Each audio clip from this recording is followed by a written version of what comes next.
Selamat pagi saudara-saudari yang terkasih di dalam Yesus Kristus. Merupakan satu sukacita besar bahwa kita diberikan kemampuan dan kesempatan untuk beribadah bersama-sama walaupun melalui online. Mari saudara-saudari kita siapkan hati dan pikiran kita. Mari kita mulai dengan saat teduh. Saya akan bacakan Mazmur 28 ayat yang ke-7. Tuhan adalah kekuatanku dan perisaiku. Kepadanya hatiku percaya. Aku tertolong, sebab itu beria-ria hatiku, dan dengan nyanyianku aku bersyukur kepadanya. Amin. Ibadah ini kami buka atas nama Allah Bapa, Allah Putra, dan Allah Roh Kudus. Amin. Saya undang saudara-saudari untuk bangkit berdiri. Kita akan menyanyikan lagu Hormat bagi Allah Bapa.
Ya Tuhan, Allah kami yang luar biasa, ya Tuhan, pencipta kami, pencipta langit dan bumi, Raja kami, Raja yang hidup, ya Tuhan.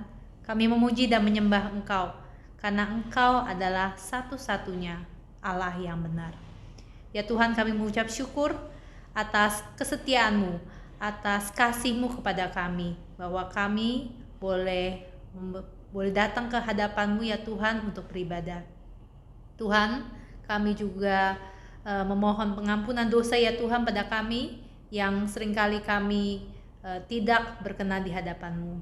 Ya Tuhan, kami juga menyerahkan untuk ibadah kami ke depan ini ke dalam tangan-Mu. Biarlah Engkau yang boleh sertai kami, biarlah Engkau yang menjadi pusat di dalam ibadah kami. Hanya di dalam nama Tuhan Yesus kami telah berdoa. Amin. Mari dengan tetap berdiri kita membacakan pengakuan iman rasuli. Aku percaya kepada Allah, Bapa yang Maha Kuasa, Khalik langit dan bumi, dan kepada Yesus Kristus, Anaknya yang tunggal, Tuhan kita, yang dikandung dari Roh Kudus, lahir dari anak darah Maria, yang menderita sengsara di bawah pemerintahan Pontius Pilatus, disalibkan, mati dan dikuburkan, turun ke dalam kerajaan maut. Pada hari yang ketiga, bangkit pula dari antara orang mati, naik ke surga, duduk di sebelah kanan Allah, Bapa yang Maha Kuasa, dan dari sana Ia akan datang untuk menghakimi orang yang hidup dan yang mati. Aku percaya kepada Roh Kudus, gereja yang kudus dan am, persekutuan orang kudus, pengampunan dosa, kebangkitan daging, dan hidup yang kekal. Amin. Dengan tetap bangkit berdiri, kita memberikan hormat bagi Allah kepada Bapa, Anak, dan Roh Kudus. Hormat diberi.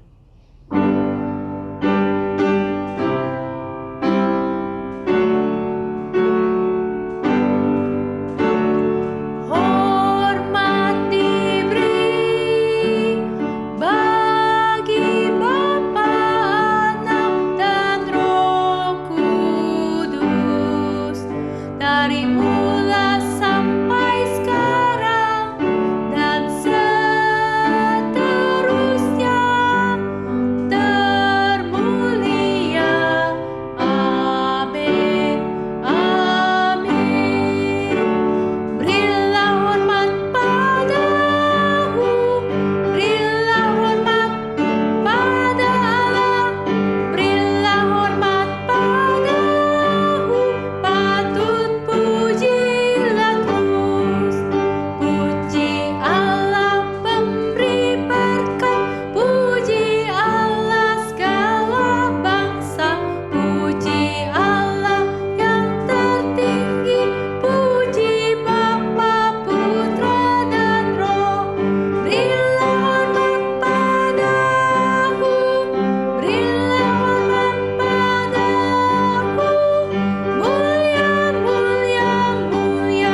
Roma 3 ayat 23 sampai 24 mengatakan demikian. Karena semua orang telah berbuat dosa dan telah kehilangan kemuliaan Allah, dan oleh kasih karunia telah dibenarkan dengan cuma-cuma karena penebusan dalam Kristus Yesus. Ya, kita bersyukur bahwa hanya melalui darah Yesus, melalui penebusan di dalam Yesus, kita boleh ditebus. Dosa kita telah ditebus. Namun kita sebagai umat Tuhan yang masih hidup di dalam dunia ini, seringkali kita jatuh di dalam dosa, baik melalui pikiran kita, perkataan maupun perbuatan kita. Mari saya undang jemaat untuk berdoa, untuk meminta pengampunan dosa kepadanya. Mari kita berdoa. Ya Tuhan, kami sadar ya Tuhan, pada saat kami mengingat akan karya penebusan yang Engkau berikan di dalam Yesus Kristus, seringkali kami lupa ya Tuhan akan kasih-Mu yang begitu besar. Engkau rela mati bagi kami, agar kami boleh diselamatkan ya Tuhan. Ya Tuhan, pada saat ini kami mau mengaku akan dosa dan kesalahan kami, untuk apa yang kami pikirkan, apa yang kami katakan maupun perbuat. Biarlah Tuhan yang boleh mengampuni kami ya Tuhan. Kami mengucap syukur untuk kesempatan ini, di mana kami boleh mengaku dosa kami. Kami sadar ya Tuhan, tanpa Engkau yang memberi kekuatan, kami tidak dapat kembali kepadamu. Tolong kami ya Tuhan, untuk boleh percaya dan taat kepadamu hari demi hari. Kami serahkan diri kami, hanya di dalam nama Tuhan Yesus kami telah berdoa. Amin. Silakan duduk. Kita akan membaca pembacaan dari Mazmur 143, lanjutan dari minggu lalu. Kita akan baca ayat yang ke-5 sampai yang ke-8. Mazmur 143 ayat 5 sampai 8. Aku teringat kepada hari-hari dahulu kala. Aku merenungkan segala pekerjaan-Mu. Aku memikirkan perbuatan tangan-Mu. Aku menadahkan tanganku kepadamu. Jiwaku haus kepadamu seperti tanah yang tandus. Jawablah aku dengan segera ya Tuhan. Sudah habis semangatku. Jangan sembunyikan wajah-Mu terhadap aku, sehingga aku seperti mereka yang turun ke liang kubur. Perdengarkanlah kasih setiamu kepadaku pada waktu pagi, sebab kepadamulah aku percaya. Beritahukanlah aku jalan yang harus kutempuh, sebab kepadamulah kuangkat jiwaku. Mari pada saat kita mengingat akan karya Tuhan yang begitu besar di dalam hidup kita, kita sadar kita tidak dapat menjalani hidup kita tanpa Tuhan. Kita membutuhkan Tuhan tiap jam. Biarlah sebelum kita berdoa syafaat, kita akan menyanyikan lagu Ya Tuhan Tiap Jam.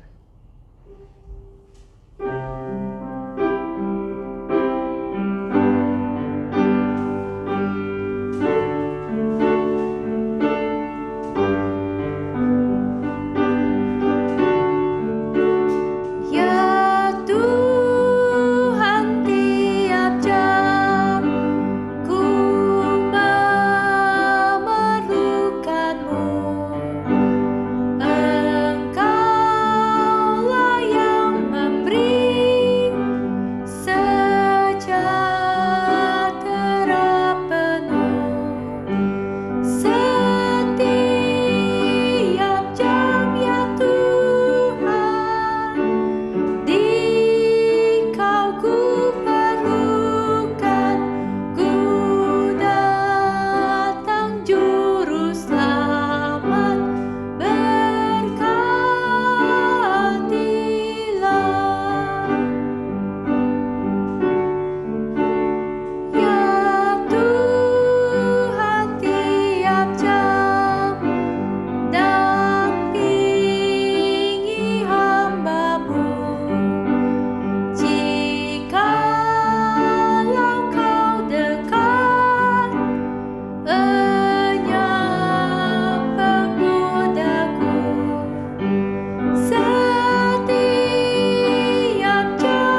Tuhan, kami sadar ya Tuhan melalui pujian yang kami nyanyikan tadi, bahwa tanpa Engkau ya Tuhan percuma hidup kami. Itulah sebabnya ya Tuhan, pada saat ini kami berdoa syafaat. Kami mau bergantung kepadamu ya Tuhan. Kami mau menyerahkan untuk bangsa dan negara kami. Kami menyerahkan ya Tuhan untuk belas kasihan dan kemurahan-Mu Tuhan bagi bangsa ini, bagi dunia ini ya Tuhan. Di masa pandemi yang masih terus berlangsung ya Tuhan. Kami seringkali mendapat kabar, bahkan diri kami sendiri pun mengalami dampak dari pandemi atau COVID ini. Kami menyerahkan ya Tuhan bagi kami maupun juga saudara kami ataupun orang-orang yang kami kenal, orang-orang yang di luar sana yang terkena virus ini ya Tuhan. Kami menyerahkan ya Tuhan, biarlah di momen ini mereka sadar bahwa mereka membutuhkan Engkau. Biarlah momen ini mereka boleh bergantung kepada Engkau. Kami minta ya Tuhan, jikalau boleh, biarlah Engkau juga boleh memberikan kesembuhan ataupun pemulihan bagi mereka yang sakit.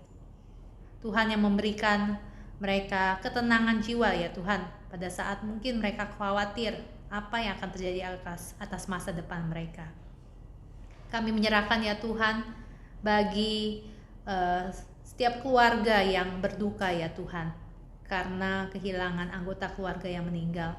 Biarlah Tuhan yang boleh menguatkan mereka, kasih-Mu yang boleh meringkupi mereka ya Tuhan, sehingga mereka boleh menjalani hidup ya Tuhan sesuai dengan yang Engkau mau. Kami menyerahkan bagi kami yang bekerja, kami yang beraktivitas di luar, Engkau yang boleh memberikan perlindungan, Engkau yang boleh menjaga kami, Engkau yang boleh ingatkan kami ya Tuhan untuk melakukan protokol kesehatan, untuk memakai masker, untuk menjaga jarak, banyak hal ya Tuhan. Di dalam kami boleh memperhatikan diri kami, menjaga diri kami, kami juga menjaga lingkungan dan saudara-saudara kami. Ya Tuhan, kami juga mau berdoa ya Tuhan untuk pembangunan gereja. Kami mengucap syukur ya Tuhan, pembangunan sudah mulai di lantai yang kedua. Kami terus mendukung dalam doa untuk para pekerja, para mandor, para tukang, bahkan para panitia pengurus yang masih mengontrol hari demi hari ya Tuhan. Biarlah Tuhan yang boleh sertai mereka, Tuhan yang boleh memberikan ketelitian di dalam pekerjaan mereka ya Tuhan. Tuhan yang boleh lindungi mereka, Tuhan yang boleh pelihara keluarga mereka ya Tuhan. Kami juga berdoa selagi kami membangun gereja, Engkau juga boleh membangun kerohanian kami masing-masing, di mana kami boleh hari demi hari bergantung kepadamu. Kami menyerahkan juga ya Tuhan, di masa pandemi ini mungkin banyak pikiran ataupun hal-hal yang mengganggu pikiran kami, pikiran negatif, pikiran putus asa ya Tuhan. Kami menyerahkan semuanya ke dalam tangan-Mu. Kiranya Tuhan yang boleh memberikan kami kekuatan melalui firman-Mu, Engkau yang boleh memberikan kami kerinduan untuk berdoa di masa ini. Engkau yang boleh memberikan kami kreativitas, bahkan bijaksana ya Tuhan, di dalam menghadapi hari demi hari.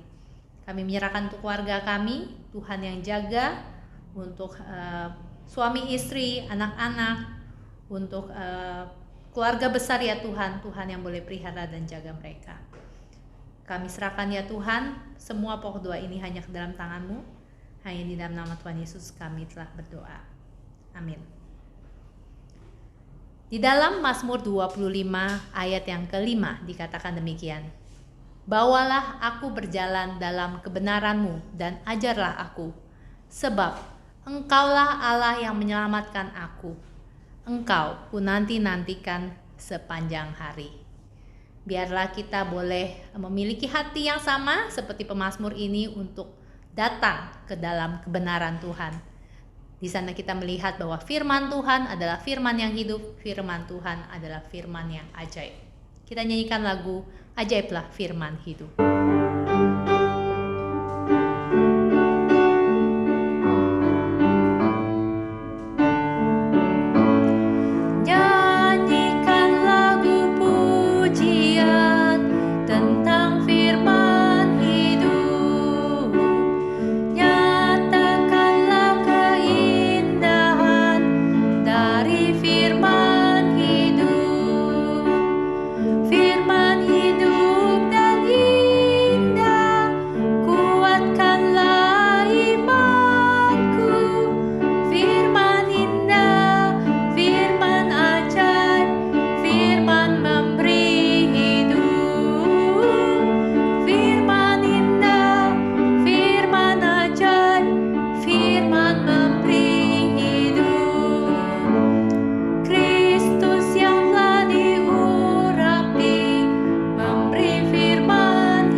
selanjutnya saya serahkan kepada Evangelis Joni.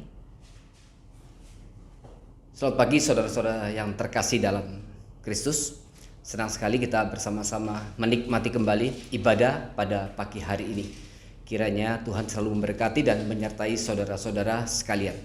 Hari ini kita akan memikirkan satu tema dengan berjudul Dua Perapian. Kita akan membahas tentang salah satu rasul daripada Kristus yang paling sering namanya disebut dalam Alkitab, yaitu Petrus. Apa kaitan dan apa peristiwa yang terjadi dalam dua perapian yang akan menjadi tema pada pagi hari ini. Mari kita sebelum mendengarkan firman Tuhan, kita sama-sama masuk di dalam doa. Tuhan Bapa yang pengasih dan maha pemurah, Bapa yang kami kenal dalam nama Tuhan Yesus Kristus, Juru Selamat kami yang hidup. Sekali kami datang ke hadapan Tuhan, tiada henti-hentinya kami ingin terus mengucap syukur atas segala hal yang sudah Tuhan anugerahkan kepada kami. Tuhan yang terus menyertai kami, mendampingi kami, dan menuntun sejarah menuju penggenapan seluruh rencana dan kehendak Tuhan. Dan sebagaimana Kristus sudah memberikan teladan kepada kami, kiranya kami boleh hidup dengan satu semangat, yaitu menggenapkan seluruh panggilan Tuhan di dalam kehidupan kami. Demikian juga kami rindu Tuhan juga akan terus menyatakan pimpinan kepada setiap jemaat di tempat ini. Tuhan akan terus pimpin mereka, pertumbuhkan mereka, sehingga makin hari mereka boleh terus bertumbuh dalam Kristus. Mereka boleh makin mengasihi Kristus, dan pada akhirnya mereka boleh mempersembahkan seluruh hidupnya bagi kemuliaan nama Tuhan saja. Dan kiranya firman pada pagi hari ini sekali lagi akan menguatkan kami, memimpin kami, membimbing kami, supaya kami terus boleh berada di dalam jalan Tuhan. Tuhan berkati, Tuhan pakai hamba-Mu yang hina ini, sehingga apa yang hamba sampaikan betul-betul boleh keluar dari isi hati Tuhan. Kami mau serahkan untuk waktu ke depan ini hanya ke dalam tangan Tuhan saja. Berbicaralah kepada kami. Kami siap mendengarkan firman Tuhan. Di dalam nama Tuhan Yesus Kristus kami sudah mengucap syukur dan berdoa. Amin. Mari saudara kita buka bagian Alkitab kita. Yang pertama, bagian pertama yaitu terambil dari Lukas 22. Lukas 22.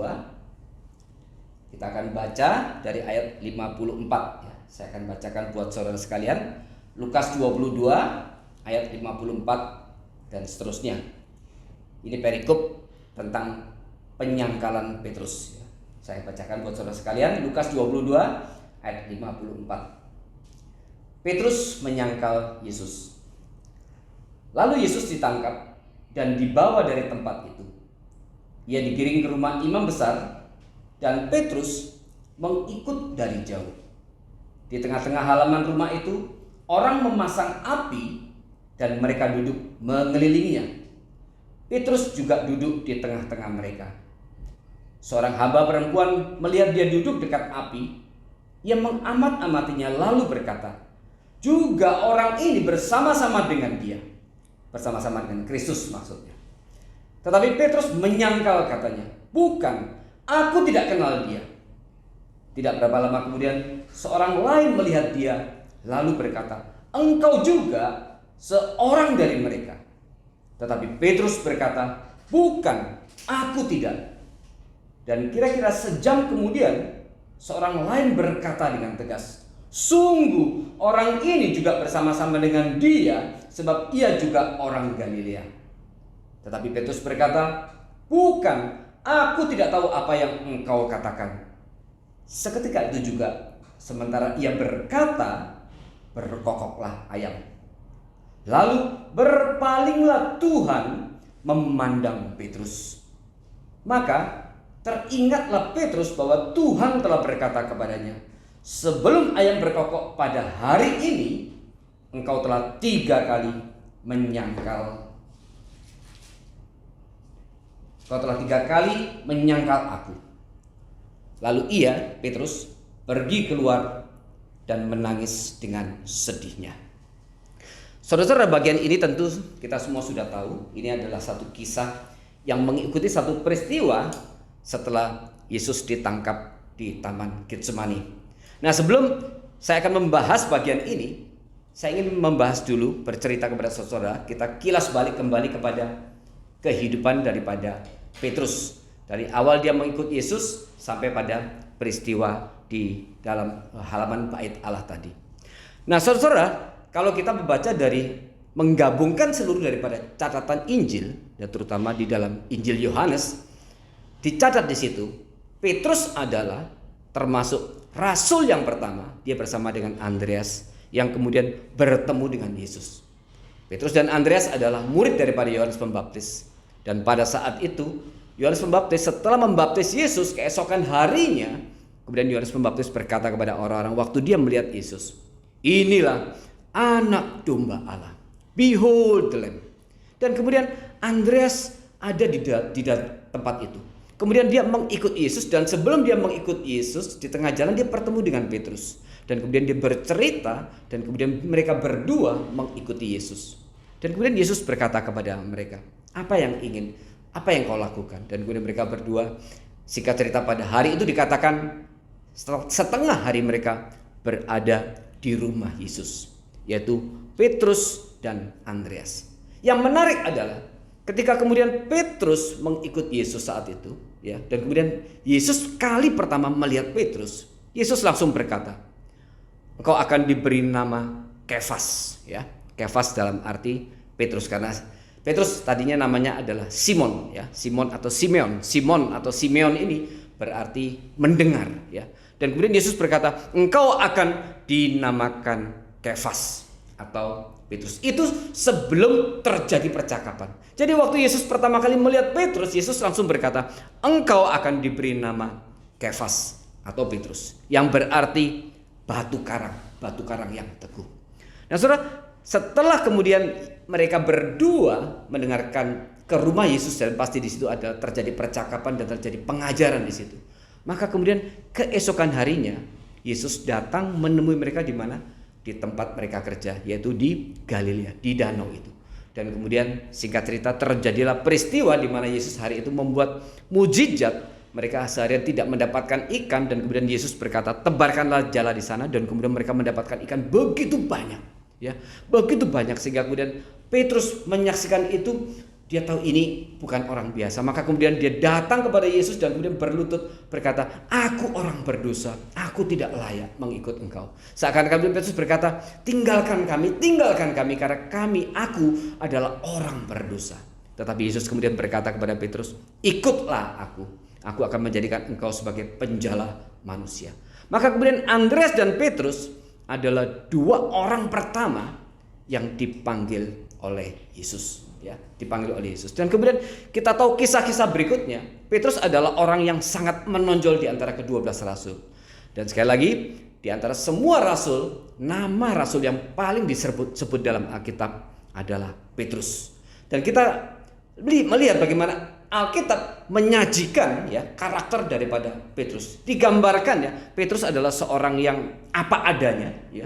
Dia betul-betul orang yang otentik, ya. Dikatakan seorang yang otentik dalam arti dia tidak ingin meniru orang lain. Dia ingin tampil apa adanya dengan seluruh karakter dan keberadaannya.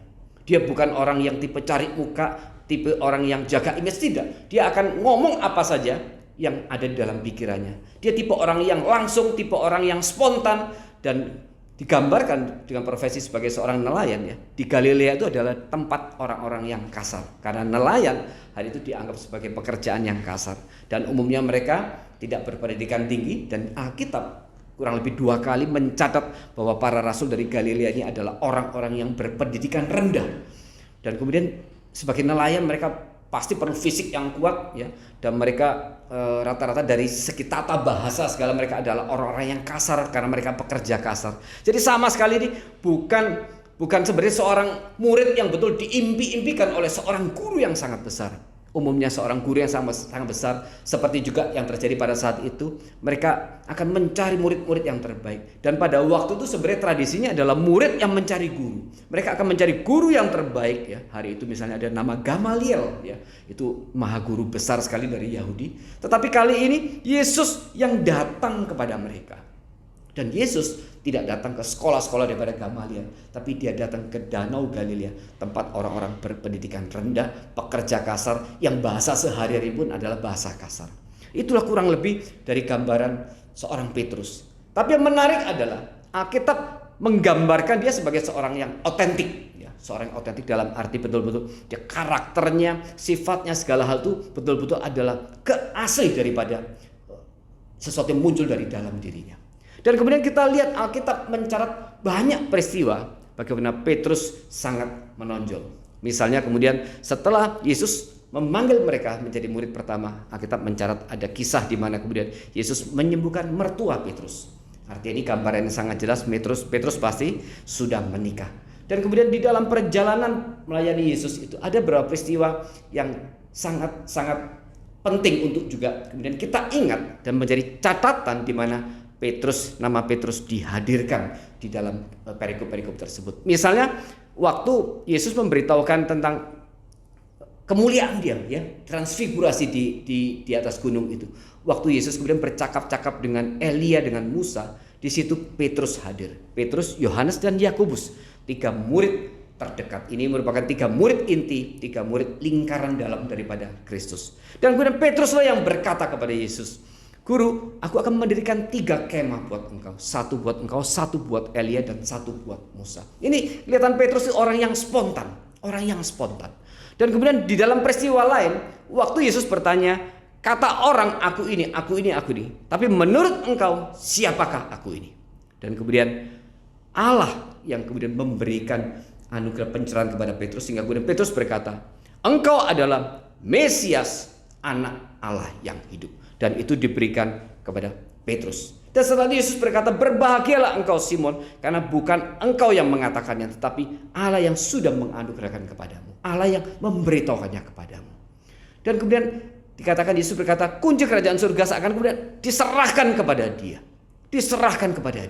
Dan melalui dalam peristiwa ini kemudian saudara kita yang dari Katolik menganggap Petrus sebagai rasul yang terbesar. Petrus merupakan satu rasul yang menjadi fondasi, rasul utama yang menjadi fondasi daripada gereja. Karena Yesus kemudian akan menyerahkan kunci kerajaan surga kepada Petrus. Tetapi Alkitab juga mencatat setelah peristiwa tersebut, kemudian Yesus memberitahukan penderitaan dia kepada para rasul. Itu kali pertama Yesus memberitahukan penderitaan yang akan dia alami sebagai Mesias. Dan kemudian Petrus menghampiri Yesus dan berkata, "Guru, sekali-kali hal itu tidak akan terjadi padamu." Seakan-akan Petrus tidak rela bahwa Yesus akan mengalami satu penderitaan. Dan kemudian Yesus berkata, "Enyah engkau iblis, karena engkau tidak tahu apa yang engkau katakan, karena engkau memikirkan bukan kehendak Allah." Di situ mungkin satu kali pertama di mana Yesus menegur Petrus dengan sangat keras dengan memakai istilah "enyah engkau iblis". Kalimat yang sama diucapkan Yesus waktu menghadapi iblis di dalam pencobaan padang gurun, yaitu pencobaan yang ketiga. Kalimat yang ketiga Yesus berkata kepada iblis, "Enyah engkau iblis." Dan kalimat yang sama Yesus akhirnya ulang sekali lagi kepada Petrus kali itu. Ini mungkin satu hal yang bikin Petrus kaget, syok. Karena betul-betul dia waktu berkata kepada Yesus, sekali-kali itu tidak akan terjadi padamu. Itu betul-betul diungkapkan dengan perasaan kasih, dengan perasaan sayang. Dan dia sebagai murid, dia tidak rela Yesus yang adalah gurunya akan mengalami satu penderitaan atau bahkan kematian. Yang hari itu sebenarnya mereka sendiri masih tidak menangkap apa yang dimaksud oleh Yesus. Tapi kata menderita itu membuat satu hal yang terjadi dalam diri Petrus. Dia tidak menginginkan Yesus, guru yang disayangi dan dihormatinya ini, kemudian mengalami satu peristiwa yang disebut penderitaan. Dan itu betul-betul keluar daripada kemanusiaan dia. Dan itu muncul daripada satu sikap sifat hati di mana kemudian betul-betul menyatakan Petrus itu memang sayang dan kasih kepada Kristus. Tetapi kemudian Yesus berkata, "Enyah engkau iblis, karena engkau memikirkan bukan apa yang dipikirkan oleh Allah." Dan Alkitab setelah itu tidak mencatat lagi apa yang terjadi setelah itu. Dan Alkitab juga tidak mencatat apa kemudian pergumulan di dalam hati Petrus. Tetapi saya percaya hari itu Petrus akan mengalami mungkin satu hentakan di dalam dirinya. Dia merasa, apa yang terjadi? Kenapa? Ketika aku menyatakan kasihku kepada Kristus, kepada Yesus, supaya aku tidak rela dia menderita, tapi kemudian justru teguran yang sangat keras Yesus berikan kepada Petrus. "Enyah engkau iblis." Ya, enyah engkau iblis. Di sini ada yang menafsirkan saat itu Petrus akan kemudian dipakai oleh iblis untuk menyatakan kalimat itu. Sehingga kemudian Yesus berkata, enyah engkau iblis. Atau di balik kalimat itu secara tidak sadar Petrus sedang bekerja untuk iblis. Yaitu untuk mencegah, menghalangi seluruh pekerjaan Tuhan. Tetapi Petrus hari itu tidak menyadari. Karena itu sesuatu yang spontan keluar dari mulutnya, sesuatu yang spontan keluar, apa yang dia pikirkan di dalam hatinya dan kemudian dinyatakan secara spontan saat itu juga.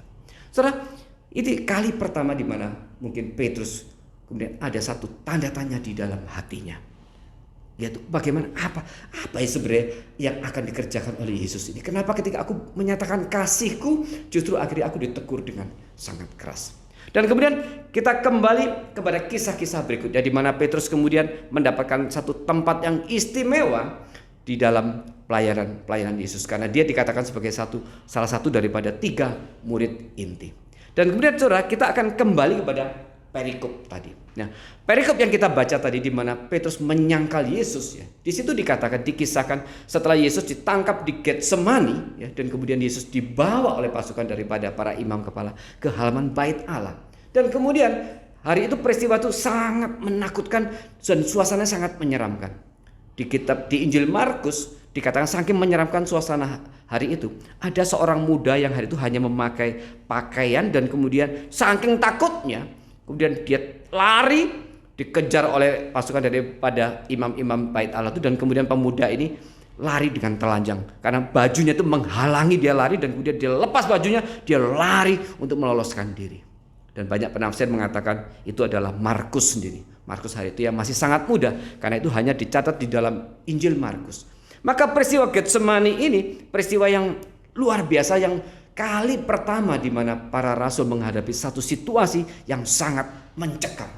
Dan kemudian akhirnya para rasul itu pergi lari masing-masing seperti yang sudah dikatakan oleh Yesus. Tetapi yang menarik adalah kemudian waktu Yesus dibawa ditangkap ke dalam bait Allah, kemudian Petrus mengikutinya dari jauh. Dan kalau kita baca dalam Injil Yohanes, ada 2 rasul hari itu yang mengikuti Yesus sampai halaman bait Allah, yaitu Yohanes dan kemudian Petrus. Kalau kita baca di Injil Yohanes, maka kemudian dikisahkan Yohanes saat itu kemudian bercakap-cakap dengan salah seorang penjaga, ya, dan kemudian dia kembali lagi ke gerbang itu, dan kemudian dia bercakap-cakap dengan Petrus, dan kemudian dia mengajak Petrus masuk ke dalam halaman bait Allah. Dan ini ada yang menafsirkan Yohanes, ya, kita tahu adalah seorang anak daripada Zebedeus, dan Zebedeus rupanya bukan seorang nelayan biasa. Dia termasuk seorang nelayan yang cukup sukses.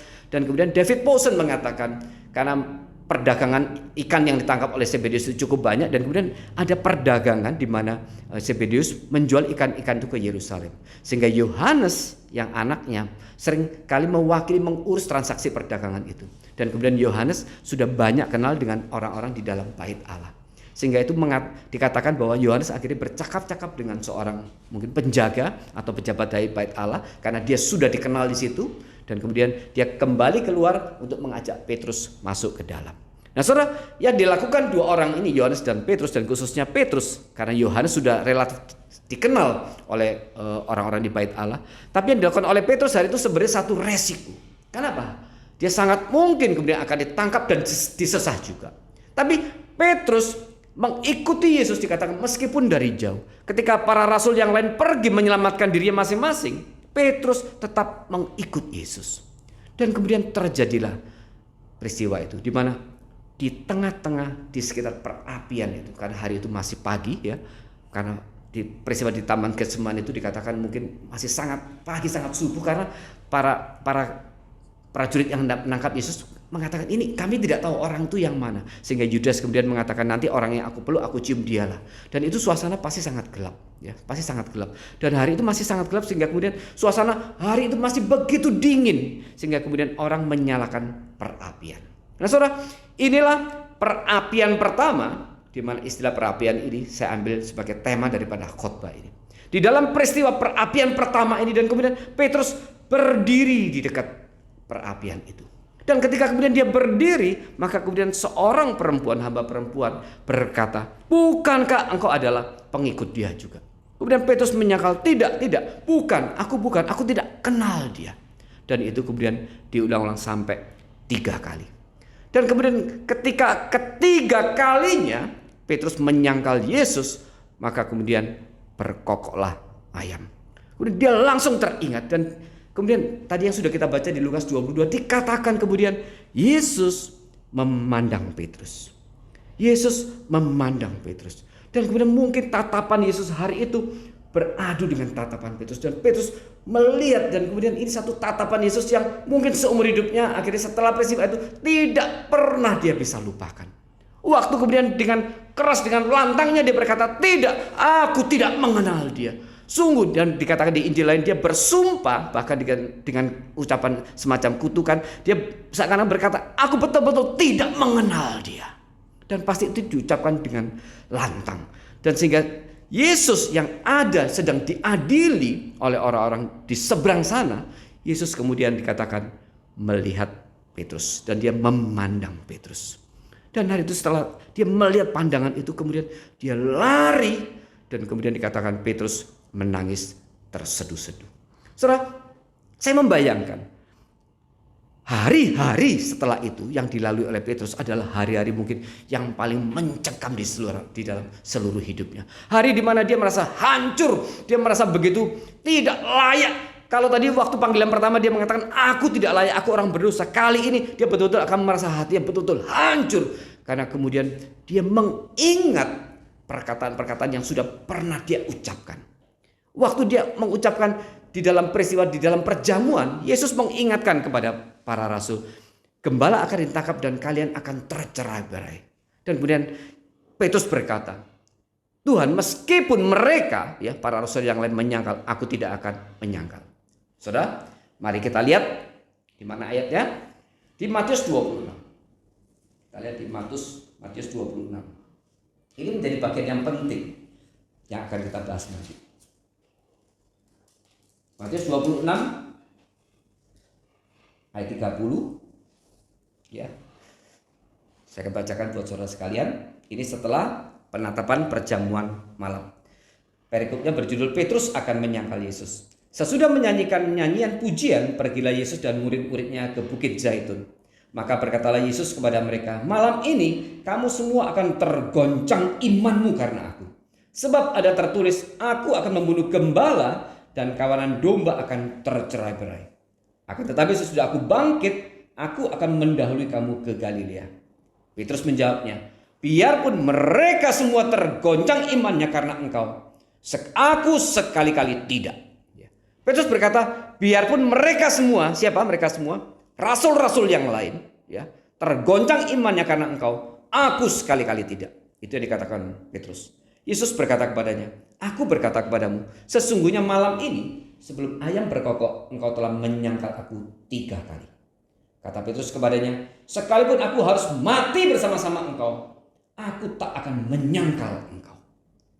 Dan kemudian baru dikatakan semua murid yang lain pun berkata demikian juga. Nah, saudara perhatikan di sini, Petrus berkata, "Aku tidak akan menyangkal engkau. Meskipun aku harus mati, aku tidak akan pernah menyangkal engkau." Bahkan Petrus berkata, "Aku tidak akan sama dengan rasul-rasul yang lain. Meskipun kalaupun mereka menyangkal, aku tidak akan pernah menyangkal." Itu yang dikatakan oleh Petrus. Tetapi sebenarnya Yesus sudah mengingatkan Petrus di dalam beberapa kali dalam peristiwa sebelum akhirnya Petrus menyangkal Yesus.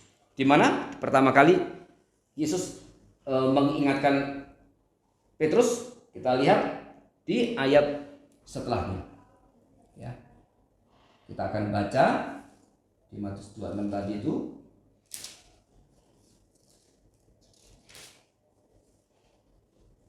Di peristiwa di Taman Getsemani, ya, di Taman Getsemani. Maka sampailah Yesus bersama-sama murid-muridnya ke suatu tempat yang bernama Getsemani. Lalu ia berkata kepada murid-muridnya, "Duduklah di sini sementara aku pergi ke sana untuk berdoa."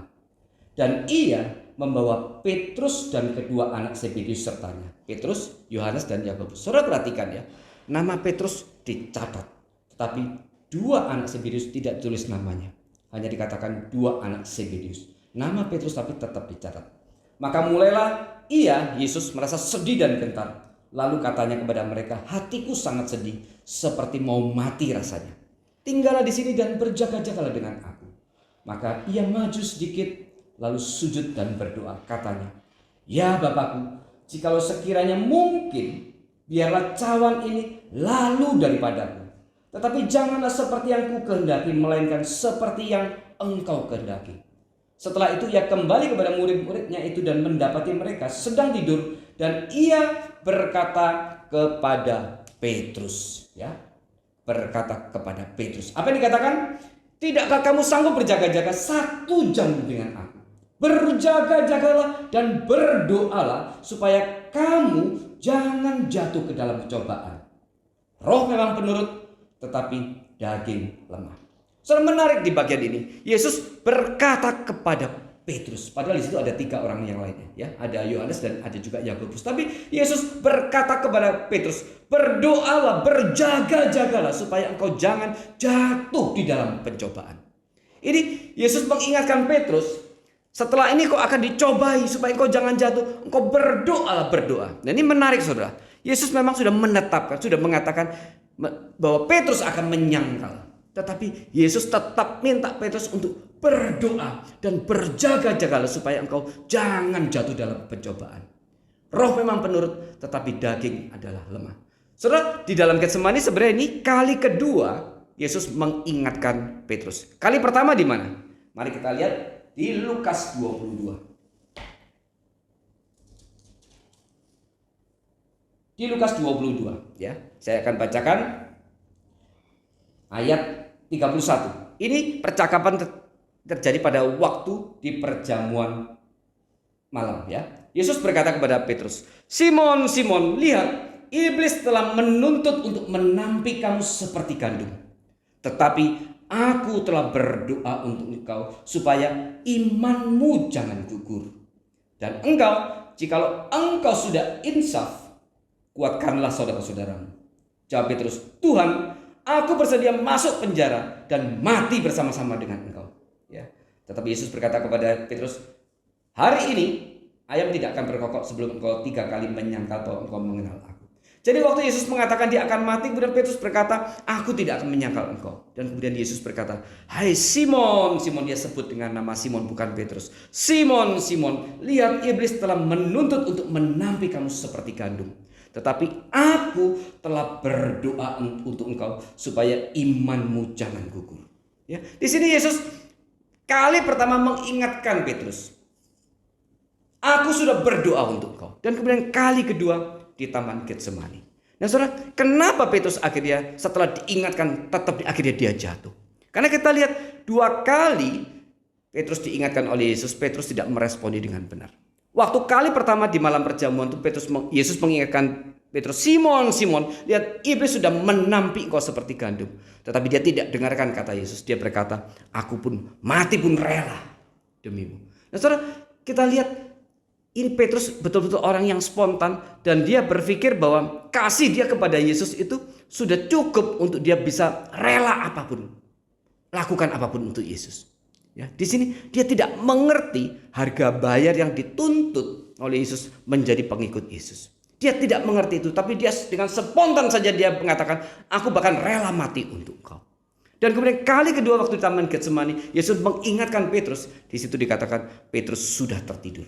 Karena memang di Taman Getsemani itu pagi, dan 1 hari sebelumnya kalau kita ikuti peristiwa itu secara kronologis, 1 hari penuh itu sebelum Getsemani, mereka betul-betul tidak pernah beristirahat. Dari pagi sampai pagi, tidak pernah beristirahat. 1 hari itu penuh. Dan itu dalam satu peristiwa yang begitu sangat mendalam, sangat menggugah hati dia. Dan terutama di dalam Taman Getsemani itu.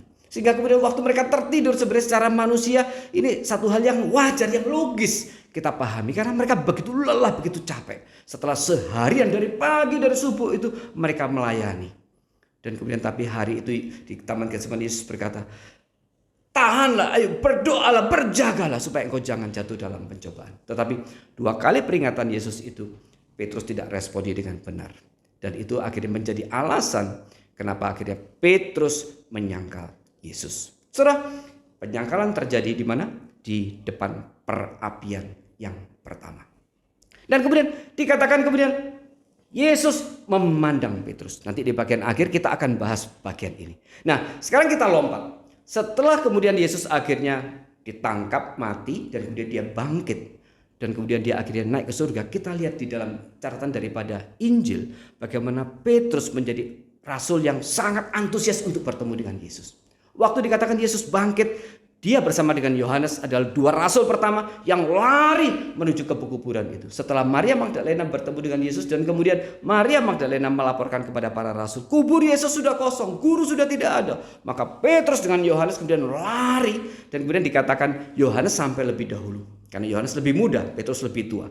Pasti larinya lebih kencang. Tapi Yohanes hanya sampai di pintu kubur itu. Dia tidak berani masuk, dia masih ragu-ragu masuk. Petrus yang datang kemudian dia langsung saja masuk ke dalam kubur dan kemudian dia melihat kubur itu kosong. Kita lihat antusiasme daripada Petrus. Dan kemudian di dalam peristiwa itu sebenarnya ada yang menarik, Saudara, di dalam peristiwa setelah Yesus bangkit. Yaitu apa? Yaitu ketika kemudian nama Petrus sekali lagi disebut, ya. Mari kita lihat di Markus 16. Di Markus 16. Di sini nama Petrus disebut. Markus 16 ayat 5 sampai dengan 7. Ini perkataan daripada malaikat, ya. Lalu mereka masuk ke dalam kubur dan mereka melihat seorang muda yang memakai jubah putih duduk di sebelah kanan. Mereka pun sangat terkejut. Tetapi orang muda itu berkata kepada mereka, "Jangan takut. Kamu mencari Yesus orang Nazaret yang disalibkan itu. Ia telah bangkit. Ia tidak ada di sini. Lihatlah. Inilah tempat mereka membaringkan dia. Tetapi sekarang pergilah, katakanlah kepada murid-muridnya dan kepada Petrus." Ya, nama Petrus dicatat sekali lagi. Tetapi sekarang pergilah, katakanlah kepada murid-muridnya dan kepada Petrus. Ia, yaitu Yesus, mendahului kamu ke Galilea. Di sana kamu akan melihat dia seperti yang sudah dikatakannya kepada kamu. Saudara, kalau kita balik langsung lompat ke dalam kisah para rasul, bagaimana Petrus kemudian dipakai Tuhan secara luar biasa, ya. Di dalam kisah para rasul dikatakan rasul pertama yang berkhotbah adalah Petrus. Di hari Pentakosta itu dia berkhotbah dan kemudian 3.000 orang bertobat. Dan kemudian keesokan harinya Petrus kemudian ditangkap dan kemudian malam itu terjadi peristiwa yang luar biasa di mana malaikat membuka penjara itu dan kemudian mereka para rasul itu keluar dan kemudian Petrus berkhotbah di Serambi Salomo. Dan hari itu 5.000 orang bertobat. Hari Pentakosta 3.000 orang bertobat. Hari berikutnya 5.000 orang bertobat. Itu karena apa? Karena khotbah Petrus. Petrus adalah rasul pertama yang dipakai Tuhan untuk berkhotbah.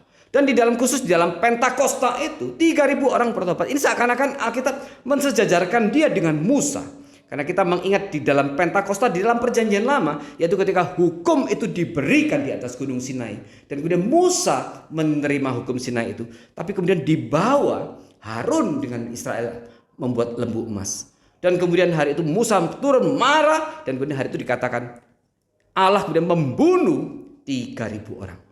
3.000 orang mati di dalam Pentakosta perjanjian lama. Dan kemudian di Pentakosta perjanjian baru waktu Petrus berkhotbah 3.000 orang bertobat. Ini kerja Allah luar biasa. 3.000 orang dimusnahkan di dalam peristiwa Sinai Pentakosta pertama. Di dalam peristiwa Pentakosta perjanjian baru 3.000 orang bertobat oleh khotbah Petrus. Dan kemudian esoknya 5.000 orang bertobat. Dan kemudian Alkitab mencatat kisah para rasul bagaimana Petrus dipakai Tuhan secara luar biasa. Dia membangkitkan orang lumpuh, menyembuhkan orang lumpuh. Bahkan dikatakan orang sakit pun menunggu Petrus lewat. Karena apa? Kalau orang sakit itu terkena bayang-bayang tubuh daripada Petrus, orang itu akan sembuh. Ya. Dan Petrus ini dipakai Tuhan secara luar biasa. Dan kemudian dia dipakai Tuhan di dalam peristiwa 4 kali baptisan roh di dalam kisah para rasul. Petrus dipakai 3 kali. Yaitu di Yerusalem, kemudian di Samaria, dan juga di rumah Kornelius. Yang keempat, Paulus. Setelah kita lihat bagaimana Petrus mendapatkan keistimewaan, dikatakan di dalam kisah para rasul, dia kemudian menjadi pemimpin daripada para rasul. Dia menjadi pemimpin dari para rasul. Dan dia juga rasul pertama yang memperjuangkan untuk apa? Menggugurkan hukum sunat kepada orang-orang non-Yahudi. Setelah peristiwa Kornelius itu dia kembali ke Yerusalem dan dia berkata kepada para rasul, sekarang orang non-Yahudi yang menerima Yesus tidak perlu disunat. Dan dia menjadi rasul yang diangkat sebagai pemimpin. Ini menggenapkan apa yang dikatakan oleh Yesus. Engkau akan bernama Kefas, Petrus, batu karang yang teguh. Dan kita lihat bagaimana Petrus kemudian pada akhirnya, ya, para bapak gereja mencatat dia akhirnya mati di kota Roma. Ada dua rasul, Petrus dan Paulus, yang akhirnya dieksekusi oleh Nero. Nero meninggal pada bulan Juni tahun 68. Dan dikatakan Petrus dekat-dekat itu, ya, kurang lebih di awal 68 atau di tahun 67, kemudian dia dieksekusi oleh Nero. Kisahnya waktu itu Nero akan menangkap Petrus, ya, dan kemudian Petrus sudah dilarikan oleh para muridnya dengan melalui keranjang. Dia diturunkan dari dinding batas kota Roma itu. Dikeluarkan dari dinding dan kemudian diturunkan, dan pagi-pagi itu Petrus sebenarnya sudah pergi meninggalkan kota Roma. Tetapi kemudian di tengah jalan, ini menurut kisah daripada para bapak gereja, di perjalanan itu kemudian dia bertemu dengan Yesus. Petrus bertanya, mau kemana engkau guru? Dan kemudian Yesus berkata, aku akan ke Yerusalem untuk disalibkan kedua kalinya. Di situ Petrus kemudian mengingat sekali lagi apa yang dikatakan oleh Yesus di dalam waktu dikatakan tentang apa? Tentang nasib akhir daripada hukuman yang akan menimpa daripada Petrus. Yaitu dicatat di dalam Injil Yohanes. Kemudian Petrus menyadari dan kemudian dikatakan Petrus kemudian kembali ke kota Roma. Dan akhirnya setelah itu dia ditangkap dan kemudian dia disalibkan. Dan kemudian atas permintaan dia sendiri, dia minta disalibkan terbalik. Supaya karena dia merasa aku tidak layak disalibkan sama dengan Yesus dengan kepala di atas. Jadi dia minta kemudian disalibkan terbalik. Nah saudara, kita lihat bagaimana Petrus akhirnya setelah dia menyangkal 3 kali itu, akhirnya dipakai oleh Tuhan secara luar biasa. Dan pada akhirnya dia mati sebagai martir. Dan kemudian dia mati dengan segala kebesarannya, dengan segala sukacita, dengan segala keberaniannya. Pertanyaannya, apa yang terjadi dari penyangkalan itu sampai kemudian dia akhirnya menjadi martir daripada Kristus. Nah saudara, sekarang kita akan sampai kepada pembahasan berikutnya, yaitu tentang perapian yang kedua. Mari kita buka Alkitab kita dari Yohanes 21. Yohanes 21 ayat 1 sampai dengan 19 saya akan bacakan buat saudara sekalian. Yesus menampakkan diri kepada murid-muridnya di pantai Danau Tiberias. Kemudian Yesus menampakkan diri lagi kepada murid-muridnya di pantai Danau Tiberias, dan ia menampakkan diri sebagai berikut. Di pantai itu berkumpul Simon Petrus, Thomas yang disebut Didimus, Nathanael dari Kana yang di Galilea, anak-anak Zebedius, dan 2 orang muridnya yang lain. Kata Simon Petrus kepada mereka, aku pergi menangkap ikan. Kata mereka kepadanya, kami pergi juga dengan engkau.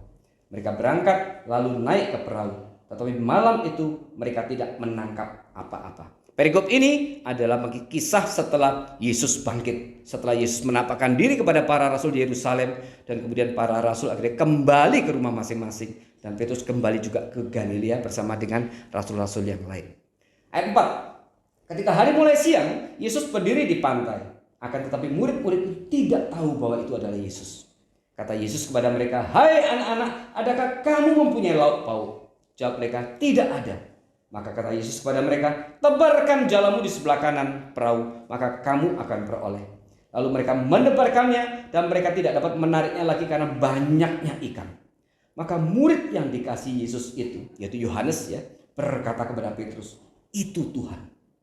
Ketika Petrus mendengar bahwa itu adalah Tuhan, maka ia mengenakan pakaiannya sebab ia tidak berpakaian, lalu terjun ke dalam danau. Murid-murid yang lain datang dengan perahu karena mereka tidak jauh dari darat, hanya kira-kira 200 hasta saja, dan mereka menghela jala yang penuh ikan itu. Ketika mereka tiba di darat, mereka melihat api arang dan di atasnya ikan dan roti. Kata Yesus kepada mereka, bawalah beberapa ikan yang baru kamu tangkap itu. Simon Petrus naik ke perahu lalu menghela jala itu ke darat, penuh ikan-ikan besar, 153 ekor banyaknya, dan sungguh pun sebanyak itu jala itu tidak koyak. Kata Yesus kepada mereka, marilah dan sarapanlah. Tidak ada di antara murid-murid itu yang berani bertanya kepadanya, siapakah engkau? Sebab mereka tahu bahwa ia adalah Tuhan. Yesus maju ke depan mengambil roti dan memberikannya kepada mereka. Demikian juga ikan itu. Itulah ketiga kalinya Yesus menampakkan diri kepada murid-muridnya sesudah ia bangkit dari antara orang mati. Saudara, Yesus menyusul para murid ke Galilea. Seperti yang dikatakan oleh malaikat tadi. Berkata, Petrus, pergilah ke Galilea. Yesus sudah mendahului engkau ke sana. Dan kemudian peristiwa ini sangat menarik karena ini digambarkan persis sama dengan kali pertama Petrus dipanggil. Hari itu mereka tidak mendapatkan ikan.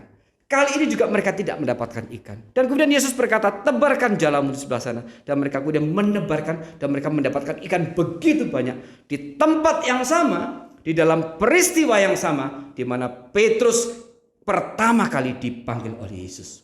Dan ini diulangi sekali lagi oleh Yesus. Hari itu masih subuh dan mereka tidak tahu bahwa itu adalah Yesus karena masih gelap. Dan kemudian dikatakan, Yesus berkata, ini ada mujizat yang dinyatakan. Dikatakan, adakah engkau bawa ada lauk pauk? Berarti Yesus pun tidak ada saat itu. Tidak ada lauk pauk. Dan mereka berkata, tidak ada guru karena kami enggak mendapat ikan. Setelah semalam-malaman kami tidak mendapat ikan. Yesus berkata, tebarkan jalamu sebelah kanan. Maka mereka menebarkan dan mereka mendapat 153 ekor. Dan kemudian Yohanes berkata kepada Petrus, itu Tuhan. Dan kemudian Petrus dikatakan dia langsung ambil baju, dia langsung lompat dari perahu ke laut dan kemudian dia menuju ke pantai, menuju Yesus. Saudara, ini menggambarkan sekali lagi betapa Petrus sangat mengasihi Yesus. Ini mungkin dia menjawab, ini kehancuran hatiku setelah aku menyangkal Yesus 3 kali. Sekarang dia, guru itu ada di depanku. Dan dia mungkin ingin datang segera, cepat-cepat, mungkin ingin menyembah Yesus, ingin mungkin memeluk Yesus. Tapi dia dikatakan kemudian dia lompat dari perahu, pakai pakaian, kemudian dia lompat untuk menemui Yesus. Ini menyatakan sekali lagi betapa Petrus mengasihi Yesus. Betapa Petrus mengasihi Yesus. Dan kemudian dikatakan, kemudian mereka melihat ada perapian. Yesus sudah buat satu perapian. Saudara, inilah perapian yang kedua. Dan dikatakan kemudian Yesus sudah membakar ikan dan roti. Ini satu mujizat yang Yesus lakukan sekali lagi. Karena ikan itu masih dalam perahu, ya. Tapi dikatakan Yesus sudah membakar di situ. Dan kemudian di situ para rasul akhirnya berkumpul di sekitar api itu, perapian itu. Tapi mereka tidak ada yang berani bertanya. Mereka diam 1000 bahasa. Mereka membisu di situ. Karena mereka tidak berani bertanya. Dan kemudian Yesus dikatakan membagi-bagi ikan dan roti itu. Maka saudara, kita lihat kemudian bagaimana apa yang terjadi setelah itu. Kita lihat di ayat 15. Apa yang terjadi di perapian yang kedua? Ayat 15. Sesudah sarapan, Yesus berkata kepada Simon Petrus, Simon anak Yohanes, apakah engkau mengasihi aku lebih daripada mereka ini? Jawab Petrus kepadanya, benar Tuhan, engkau tahu bahwa aku mengasihi engkau. Kata Yesus kepadanya, gembalakanlah domba-dombaku. Kata Yesus pula kepadanya untuk kedua kalinya, Simon anak Yohanes, apakah engkau mengasihi aku? Jawab Petrus kepadanya, benar Tuhan, engkau tahu bahwa aku mengasihi engkau. Kata Yesus kepadanya, gembalakanlah domba-dombaku. Kata Yesus kepadanya untuk ketiga kalinya, Simon anak Yohanes, apakah engkau mengasihi aku? Maka sedih hati Petrus karena Yesus berkata untuk ketiga kalinya, apakah engkau mengasihi aku? Dan ia berkata kepadanya, Tuhan, engkau tahu segala sesuatu. Engkau tahu bahwa aku mengasihi engkau.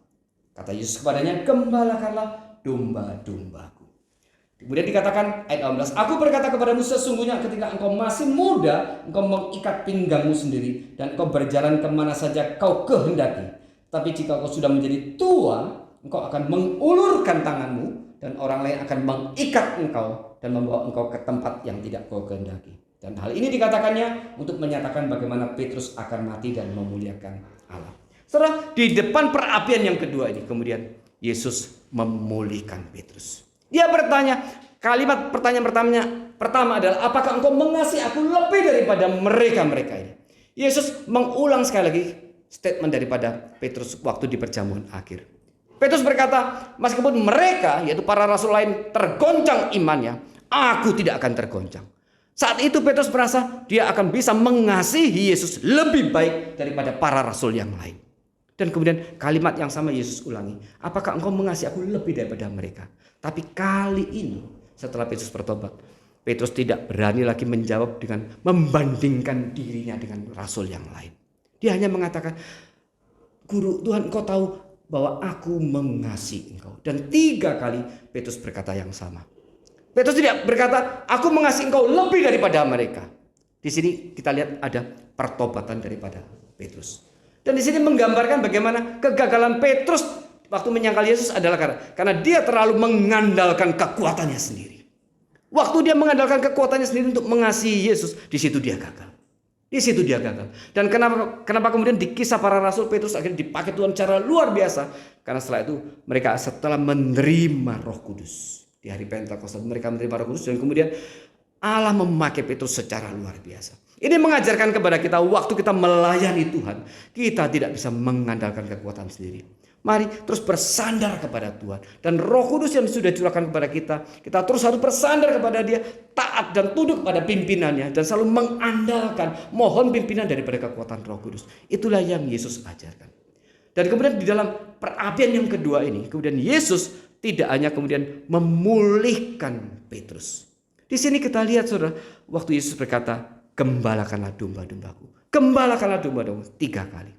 Di sini pemulihan Petrus Yesus lakukan bahkan kemudian dengan step berikutnya, yaitu apa? Seakan kemudian menyerahkan ya pelayan berikutnya kepada Petrus sebagai pemimpin. Gembalakanlah domba-dombaku. Gembalakanlah domba-dombaku. Seakan-akan Yesus berkata, jika engkau memang mengasihi aku, buktikan, nyatakan kasihmu dengan cara apa? Dengan cara gembalakanlah domba-dombaku. Di sini Yesus bukan hanya kemudian memulihkan Petrus, tetapi juga memberikan kehormatan kepada Petrus, dalam kutip, seakan dia kemudian diangkat menjadi seorang pemimpin daripada para rasul itu. Dan itu kemudian yang dikerjakan oleh Petrus di Kisah Para Rasul, sampai kemudian akhirnya dia mati sebagai martir. Saudara, Yesus akhirnya memulihkan Petrus. Maka dari peristiwa ini, maka kemudian kita bisa melihat, bisa memikirkan kembali kepada peristiwa di halaman bait Allah itu. Ketika dikatakan kemudian Yesus memandang Petrus. Saudara, kira-kira ini pandangan apa ya? Apakah pandangan yang mengatakan, nah, karena aku sudah berkata, aku sudah mengingatkan engkau akan menyangkal aku.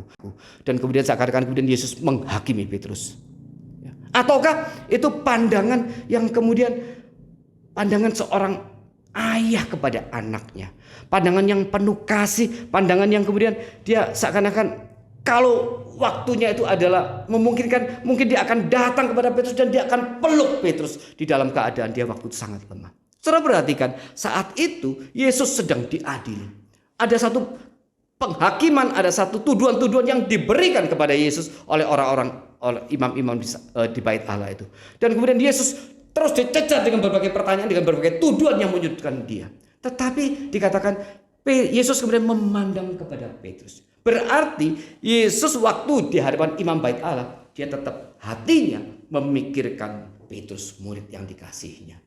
Dan kemudian ketika Petrus sudah menyangkal 3 kali, maka Yesus akan mengabaikan kondisi bahwa saat itu dia sedang diadili, dan kemudian dia memandang kepada Petrus. Saya percaya ini adalah pandangan yang penuh belas kasihan, pandangan yang penuh kasih, karena dia menyadari Petrus di dalam kelemahannya dia sangat bisa mengerti. Dan sebenarnya Yesus sudah katakan ini di Yohanes 16, dikatakan bahwa engkau akan tercerai-berai.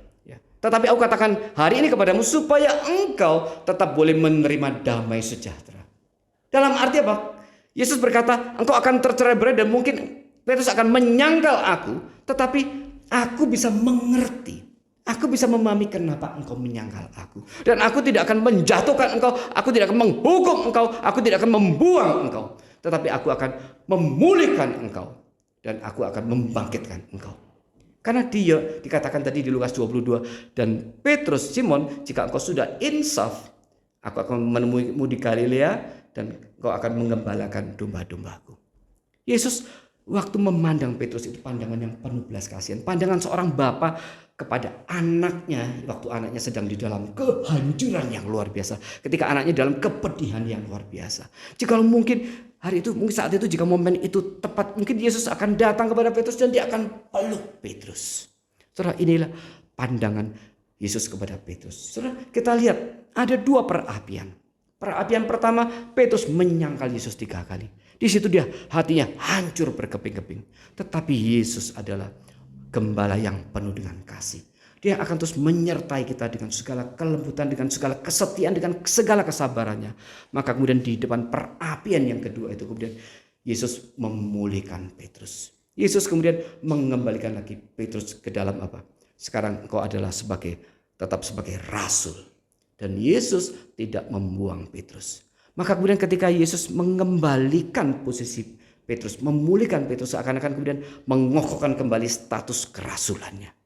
Dan ini kemudian akhirnya membangkitkan Petrus. Dan kemudian Petrus dalam Kisah Para Rasul akhirnya dipakai Tuhan secara luar biasa. Sampai pada akhirnya dia mati sebagai martir. Saudara, ini satu prinsip pelayanan yang luar biasa. Kita bisa belajar dari kisah daripada Petrus. Waktu kita terjatuh dalam dosa, saudara, cepat bertobat. Kata kunci daripada Petrus ini adalah dia bertobat. Sebenarnya dalam perjamuan itu ada dua orang yang Yesus ingatkan. Satu Petrus dan lainnya adalah Yudas. Tetapi Yudas setelah diingatkan, dia tidak bertobat. Dia menyesal tapi dia tidak bertobat. Dan penyesalan itu kemudian membawa dia ke dalam sebuah pohon dan kemudian dia gantung diri. Dan ketika gantung diri, talinya putus, dia jatuh ke batu-batuan dan kemudian perutnya robek dan isi perutnya semua keluar. Seperti yang sudah dinubuatkan. Ada dua orang yang Yesus ingatkan, Yudas dan Petrus. Tapi Petrus kemudian bertobat, Yudas tidak bertobat. Saudara, mari kita dalam pelayanan kita tidak mengandalkan kekuatan diri sendiri. Mari kita mengandalkan kekuatan daripada Roh Kudus, pimpinan daripada Tuhan. Itu yang pertama. Yang kedua, waktu kita terpuruk, kita terjatuh di dalam dosa mungkin yang sangat besar. Seperti Petrus yang alami hari itu. Menyangkal Yesus, itu dosa yang sangat besar. Saudara, waktu kita menyangkal, saudara, waktu kita terjatuh di dalam dosa yang besar, saudara, jangan putus asa. Tapi datang kepada Tuhan dan kemudian segera bertobat. Dan minta kembali kekuatan kepada Tuhan untuk memulihkan kita kembali. Karena dia adalah seperti seorang ayah yang selalu kasih kepada anak-anaknya. Kasih kepada kita. Dia selalu membuka pintu pengampunan buat kita. Kita tinggal datang bertobat. Dan kemudian setelah itu minta kekuatan daripada Roh Kudus untuk memimpin kembali kita. Supaya kita bisa dibangkitkan dan kita kembali melayani Tuhan dengan sungguh-sungguh. Tanpa kemudian kita diikat kembali oleh dosa-dosa kita yang lama. Kiranya kisah Petrus ini boleh menjadi satu pelajaran yang baik buat kita. Sehingga ini menjadi satu prinsip yang penting yang kita lakukan di dalam pelayanan kita. Saudara, Tuhan Yesus mengasihi kita. Sebagaimana Tuhan mengasihi Petrus. Dia mengerti jika suatu saat mungkin kita terjatuh. Tetapi sebagaimana Paulus katakan, jangan kita kemudian dengan sengaja berbuat dosa. Jangan kemudian kita memakai kebebasan kita, kemerdekaan kita sebagai kesempatan untuk melakukan berbagai dosa. Tapi mari kita dengan sungguh-sungguh mohon kekuatan kepada Roh Kudus untuk hidup berkenan di hadapan Tuhan. Karena Tuhan berkata, kuduslah engkau sebab aku ini kudus. Kita berjuang dengan kekuatan kita dan juga terutama mengandalkan kekuatan kepada Roh Kudus. Kuatkan aku supaya aku tidak terjatuh lagi dalam dosa-dosa yang sama. Kita terus perlu berupaya bersungguh-sungguh untuk terus hidup berkenan di hadapan Tuhan. Kita perlu lebih rajin lagi baca Alkitab. Kita perlu rajin lagi untuk berdoa, bersaat teduh. Kita perlu bergiat lagi untuk melayani. Kita perlu sekali lagi untuk memikirkan kembali sejauh mana kita sudah mengasihi Tuhan. Kita perlu memikirkan seluruh karya-karya Tuhan yang sudah Tuhan berikan kepada kita. Dan itu semua kita pakai sebagai satu senjata, sebagai satu kekuatan. Supaya kita tidak terjatuh di dalam dosa. Supaya kita boleh memberikan satu hidup yang berkenan dan kudus di hadapan Allah. Tetapi sekali lagi waktu kita terjatuh, jangan putus asa. Tapi kemudian bertobat dan kemudian minta kekuatan lagi dari Tuhan. Karena Tuhan sudah menganugerahkan Roh Kudus, memberikan Roh Kudus kepada kita. Itu menjadi jaminan kekuatan kepada kita. Jaminan keselamatan yang tidak akan pernah direbut oleh siapapun. Kiranya Tuhan memberkati kita semua. Mari kita bersama-sama masuk di dalam doa. Tuhan, terima kasih Bapak untuk firman pada pagi hari ini. Kami boleh belajar dari kisah daripada Petrus. Bagaimana ketika dia sudah menyangkal, dia gagal berespon dengan benar terhadap seluruh peringatan yang sudah Tuhan Yesus berikan kepada dia. Dan kemudian dia dengan kekuatan sendiri berusaha mengasihi Tuhan. Dan kemudian ketika Tuhan izinkan dia gagal, tapi Tuhan tidak buang dia. Tuhan kemudian pulihkan dia. Dan kemudian Tuhan bangkitkan dia. Kiranya juga mengajarkan kepada kami juga boleh peka terhadap setiap pimpinan dan peringatan yang Tuhan berikan kepada kami. Supaya ketika kami sudah mendapatkan peringatan itu, kami boleh berespon dengan benar. Sehingga kemudian kami tidak terjatuh di dalam dosa yang akan membuat kami mungkin akhirnya terpuruk. Berikan kepada kami kepekaan terhadap pimpinan Roh Kudus. Berikan kepada kami ketaatan kepada pimpinan Roh Kudus juga. Kami serahkan sekali lagi setiap jemaat tempat ini ke dalam tangan pengasihan Tuhan. Tuhan yang mengasihi mereka, Tuhan menyertai mereka, Tuhan memimpin hidup mereka, Tuhan akan menguatkan mereka, Tuhan akan memberikan terang kepada jalan mereka. Tuhan yang sudah menyediakan pengampunan yang begitu besar kepada setiap kami ketika kami jatuh dalam dosa. Dan Tuhan juga akan membangkitkan kami. Di dalam nama Tuhan Yesus Kristus kami sudah mengucap syukur dan berdoa. Amin. Saudara, waktu saya baca daripada waktu kisah di mana Yesus memandang kepada Petrus setelah Petrus menyangkal Yesus 3 kali, saya selalu teringat dengan lagu Di Muka Tuhan Yesus. Di Muka Tuhan Yesus, satu lagu yang memimpin kita kepada satu pengakuan dosa dan kemudian pertobatan. Mari kita angkat pujian ini sekaligus mengiringi persembahan kita. Di Muka Tuhan Yesus.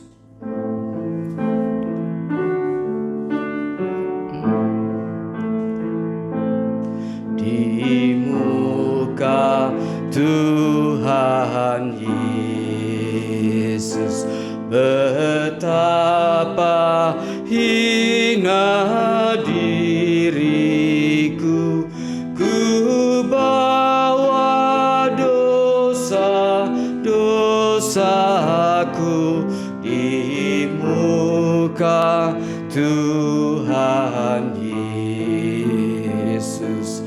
Di muka Tuhan Yesus, tersungkur karena dosaku, ku buka kerinduanku di muka Tuhan Yesus.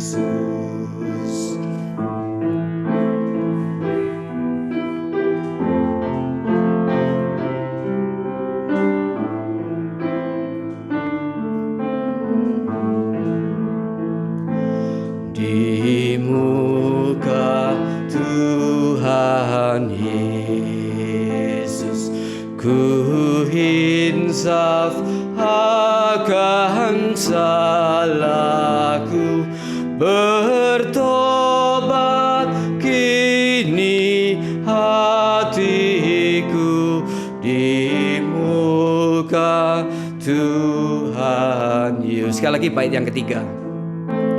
Di muka Tuhan Yesus, ku insaf akan salahku, bertobat kini hatiku di muka Tuhan Yesus.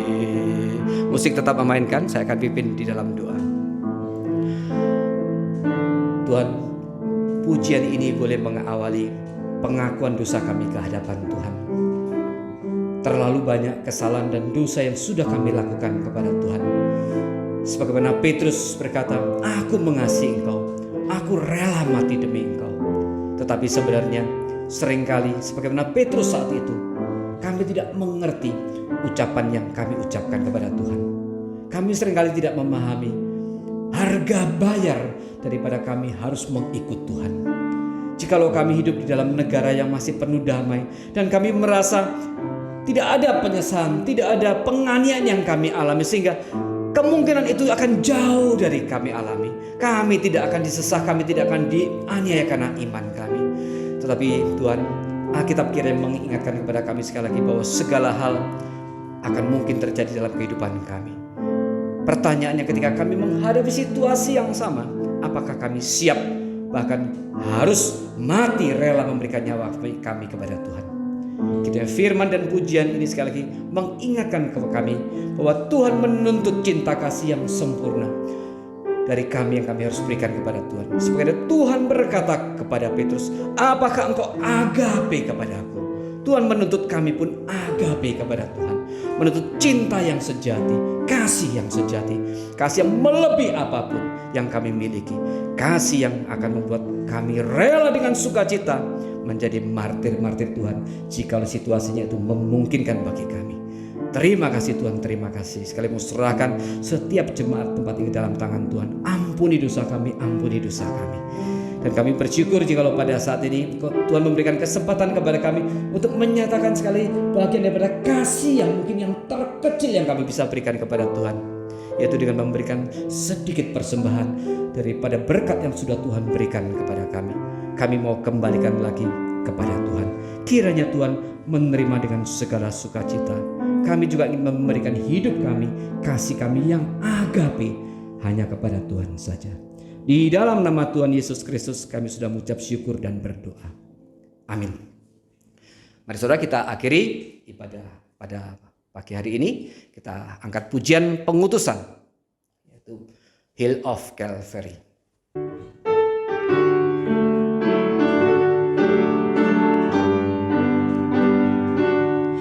There are things as we travel this earth-shifting sands that transcends all the reason of man.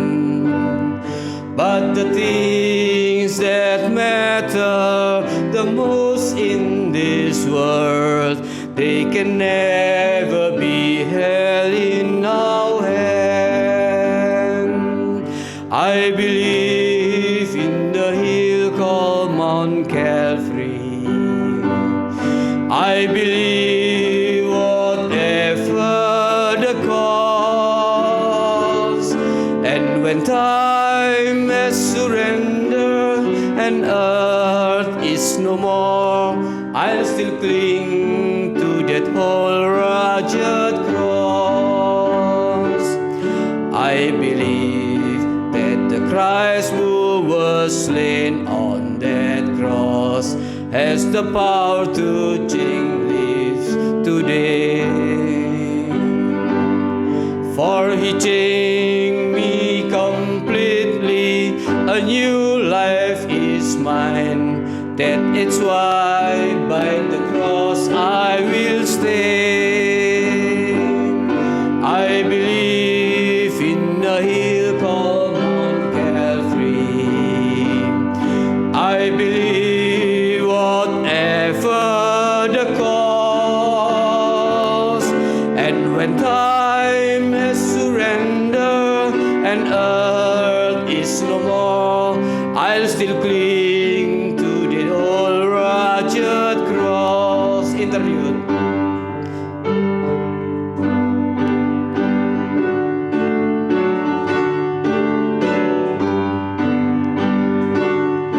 I believe that this life with its great mysteries surely someday will come to an end. But faith will conquer the darkness and death, and will lead me at last to my friend. I believe in the hill called Mount Calvary Cross. I believe whatever the cost, and when time has surrendered and earth is no more, I'll still cling to that old rugged cross. I believe in the hill called Mount Calvary Cross.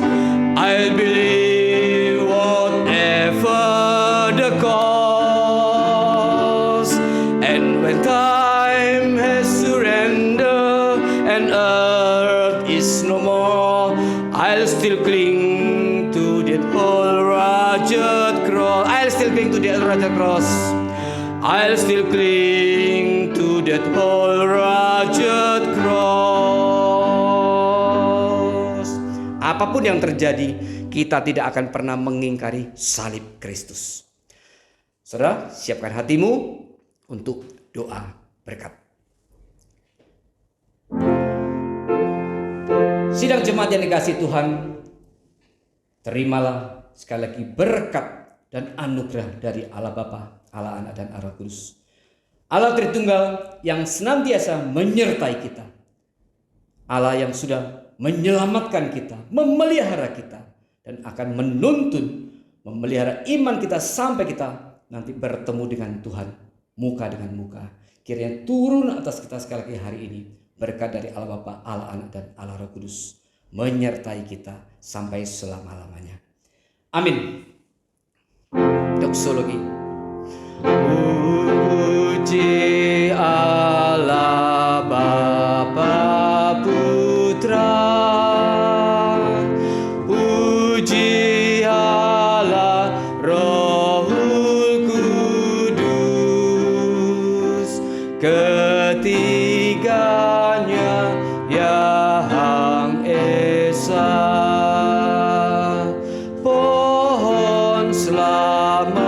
sumber berkat.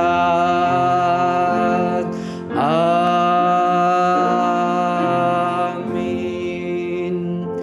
Tuhan mengasihi dan memberkati saudara sekalian. Sampai bertemu dalam ibadah minggu depan.